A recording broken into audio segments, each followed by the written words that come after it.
What's up YouTube? KS Gun Guy here.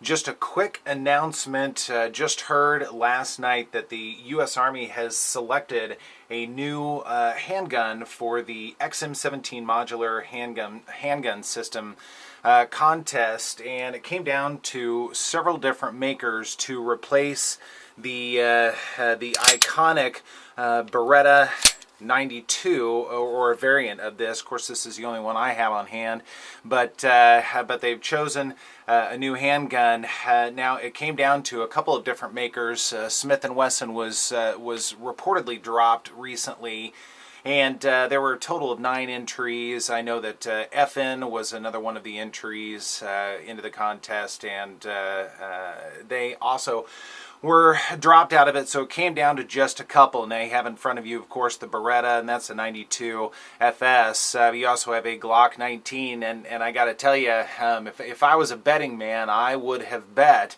that the Glock 19 or 17 or a variant of that, I don't know if it might have been the 19 or 17M, the new model that is coming out that some law enforcement already has on hand, but shockingly, the Glock didn't win. I was really surprised. So let me just go ahead and get all this stuff out of the way here.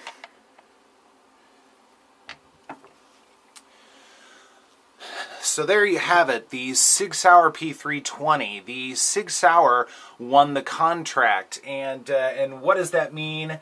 That means that Sig Sauer will provide handguns and accessories and ammunition under contract for, I think it's like a $217 million ceiling for that. Now, you have in front of you 3 different models of the P320. I don't know that it is exactly the P320 as we know it, whether it's the full size, the compact, or the subcompact. There may be a slightly different variant based upon Army requests or what have you. I don't know those details just yet, but I was a little bit surprised. And don't get me wrong, I'm a big fan of the P320. Obviously, I've got 3 of them in front of you. These are all my firearms, and I've been blown away by the by the quality of the P320. It's a great firearm. I do have reviews on all 3 of these firearms out there. Please check those out. Let me know what you think of them. There are a couple of others coming out, I know, with SHOT Show. I believe that they're doing a compact RX, kind of like this is the full-size RX with the Romeo 1 red dot. And then they've got a more competition, and I forget exactly what it's called, but a competition-ready one with a slightly different grip to it and a mag well, and it's got a backplate on here to put a Romeo 1 red dot, but it actually, I think it removes the sight on the back of it because it's all one plate.